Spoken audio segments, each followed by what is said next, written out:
Hi, in this video I want to talk to you about renewable energy, in particular about two things. Firstly, that renewable energy is nothing new. We have been using it for hundreds if not thousands of years, and I'll give you a practical example to show you what I mean. Secondly, that renewable energy is better than burning fossil fuels such as coal, oil and gas, because by using wind, sun and water we are not emitting planet-warming greenhouse gas emissions, so it is move in the right direction, but it is not a magic solution. So I'll show you, we will go to the Democratic Republic of Congo, China and Chile, and I'll give you 3 examples of the dark side of the renewable energy. Hi, I am Jan from sustainablebutterflies.com.au, and today's topic is about energy, which is one out of 5 pillars of sustainability. Now imagine that you are a 14th century baker. And what do you do if you want to bake bread? Do you take a bale of wheat, throw it up in the air and expect to get flour in return? Well, not if you're serious about baking. So you need some resources, right? You need mud, you need stones and you need timber. You build your windmill where the wind powers, it pushes the wheel, right? The big wheel is turning smaller wheels inside the mill that are moving big grindstones, and these grindstones are grinding your wheat and turning it into flour, right? And that's how you bake bread, you sell bread, you live. But you are not using that raw energy, that wind energy in its raw state, because you're not throwing wheat in the air and getting flour in return. You have to find a way of converting that energy into bread. And your windmill is your conversion mechanism. You're converting that wind energy to turn the wheels, and you're converting wheat into flour, right? And then flour to bread. So you have found your way of converting to wind energy. Now fast forward to the 21st century, right? The raw energy sources, wind, sun or rivers, are the same as they were in 14th century or any other century. Now the old baker used timber, stones and mud to build his windmill, his conversion mechanism, right? Now we also need resources to build our wind turbines and solar panels and car batteries and all the infrastructure. So we don't use timber and mud, obviously, we use other resources, and many of these resources that are necessary for car batteries and wind turbines include rare minerals. These are precious metals such as graphite, cobalt and copper that have unique ability to transmit or store that renewable energy in car batteries and wind turbines. Without these resources, there would be no wind turbines or car batteries. And people mine these resources in countries without environmental or social guardrails. For example, the Democratic Republic of Congo, Chile or Colombia. Our hunger for this green energy is paralleled by hunger for these raw materials, right? Because without these materials, there would be no wind turbines and no car batteries. Now the problem is that we are so hungry for these precious rare minerals that are necessary for car batteries and wind turbines and other appliances that, for example, smartphones or laptops, right? That the way they are extracted at the end, the rate at which they extracted from the earth in these countries is causing huge environmental and social problems. So let's go on a tour of 3 mines in 3 countries to see what's actually happening. Now our first stop is in South America. Chiquicamata mine is in northern Chile. It's the world's largest open pit copper mine, and it supplies 13% of all copper globally. Now, copper is required for energy transmission and storage. So all cables or batteries or charging points, right? And an average electric car contains up to 80 kilograms of copper, about 4 times more than a fuel car, right? Copper is also used in wind turbines and all the transmission lines, connection points and the grid. Now here is what's crazy. This mine is located in a desert region of northern Chile, which is one of the driest places on Earth. And do you know how much water it uses? It uses 4,000 liters of water per second, which is the equivalent of one Olympic pool every 10 minutes, right? So the mining industry is siphoning off this precious water where people and animals and plants don't have enough. So that's one thing. The other thing is the contaminated air. Even though this town of Antofagasta is located 4 hours from the mine, people have problems, breathing problems. And although most people in Chile, in the rest of Chile, die from heart diseases, in the northern Chile, 10% of people die from cancer, in particular lung cancer.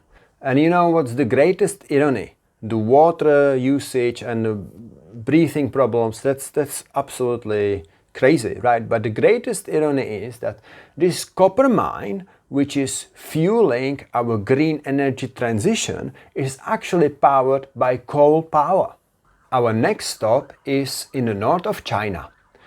Graphite, which is another rare mineral, is being mined here as if there is no tomorrow, because the demand is so big. In fact, 25% each year the demand grows for this precious rare mineral. And no wonder that this province looks like Mars, because the way it's being extracted is really bad for the environment and really bad for people. Miners, who often don't wear any protection or they have these flimsy masks, they breathe in air that is full of silica dust and hydrochloric acid, and it causes lung cancer and another disease that turns your lungs to stone. It's a really deadly disease.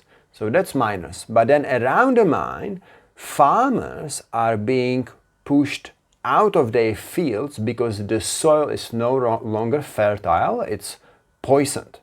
But even the farmers who are hundreds of kilometers away from these mines are affected, because there is illegal discharge of wastewater full of heavy metals and radioactive materials that poisons all the rivers and all the soil that it flows downstream, right? So it's affecting people all around. So for example, this wastewater contains chlorine, which causes lower bone density, and thorium, which is radioactive. According to Deutsche Welle, this situation has created what they called the green tech's first refugees. People who are pushed out of their field, village or home, and they are forcefully moved into government-built estates, which they called sleeper towns. Now our last stop is in the Democratic Republic of the Congo, in the heart of Africa. This country is one of the world's largest sources of these rare minerals that are necessary for car batteries, laptops, smartphones, wind turbines and others. And the World Bank estimates the demand for cobalt to rise by 585% by 2050. That's how huge our appetite for these rare minerals is. But this huge demand for resources is not only driven by the consumers.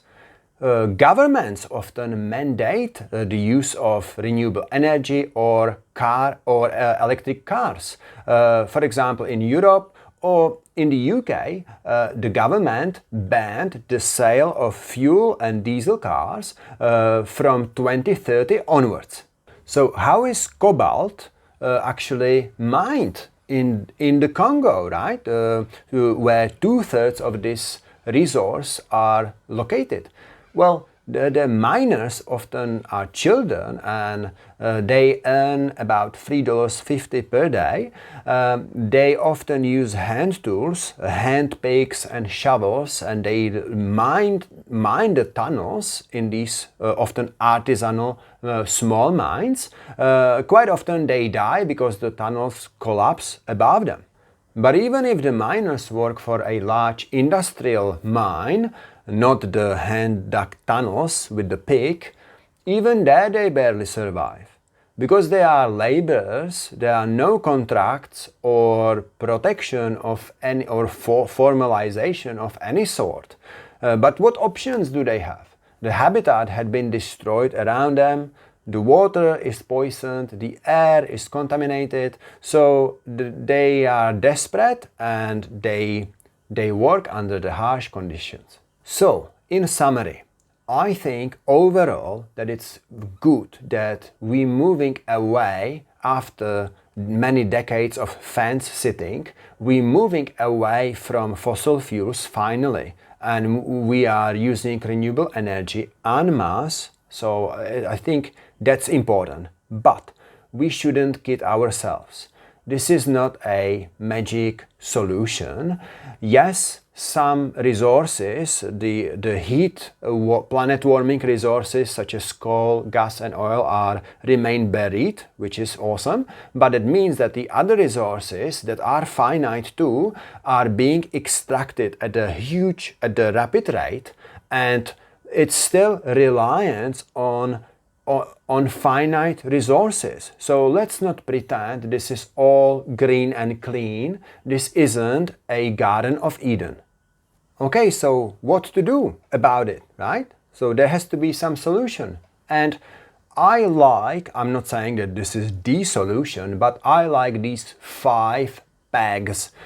Think of it as a tent. You need to pin your tent down to the ground, right, so that it withstands the storm and hurricane. And I have actually identified the 5 pins or pegs that are required during this green transition, right, because it's necessary transition. So throw them on the screen. Let me know what you think about it. I'm sure it's not perfect.